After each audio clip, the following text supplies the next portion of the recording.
Coleman Royer, a Coldwater, Michigan man, was arrested Thursday, October 24th, on charges of child abuse and murder, 8 months after the death of his daughter, Luna Royer King, who was 5 months old at the time of her death. In February of this year, the child was brought to the hospital with life-threatening injuries and died the next day. In February, police began their investigation. On Wednesday, an arrest warrant was issued, and he is being held on first and second degree child abuse and homicide. Luna Royer King died at C.S. Mott Children's Hospital on February 14th from abusive head and spinal injuries as a result of shaken baby syndrome. Luna's mother, Ashley King, age 23, said that she was at her mother's home on February 12th and had left Luna for about 3 hours with her father, her boyfriend, Coleman Royer, age 28. Ashley King stated that Coleman Royer had called her and told her that the baby had fallen out of her swing. She said she hung up with him and returned home within a few minutes, and she had thought that Luna seemed fine to her.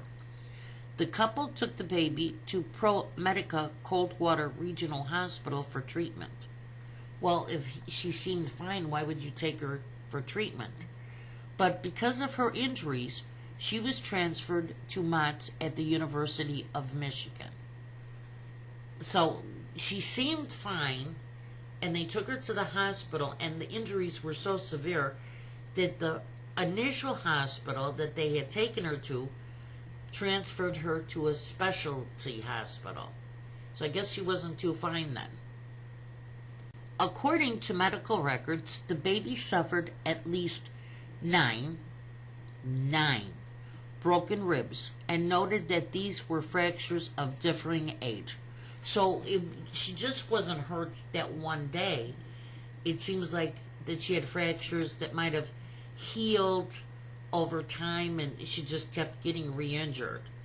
And an MRI found worsening cerebral edema, or fluids between the skull and brain, which is typically seen with abusive head trauma. Coleman Royer maintains that Luna had fallen from her swing, but seemed fine when he left her with her mom to play basketball. Of course, he denies any involvement in her death.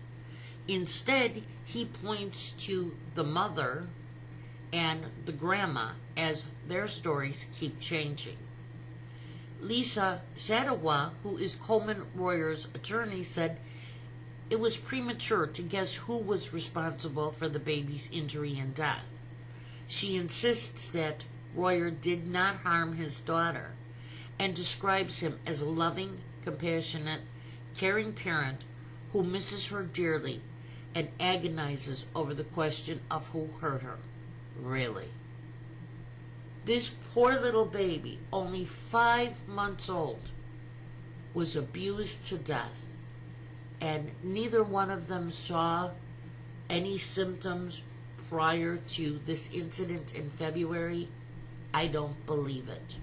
Let me know what you think in the comments.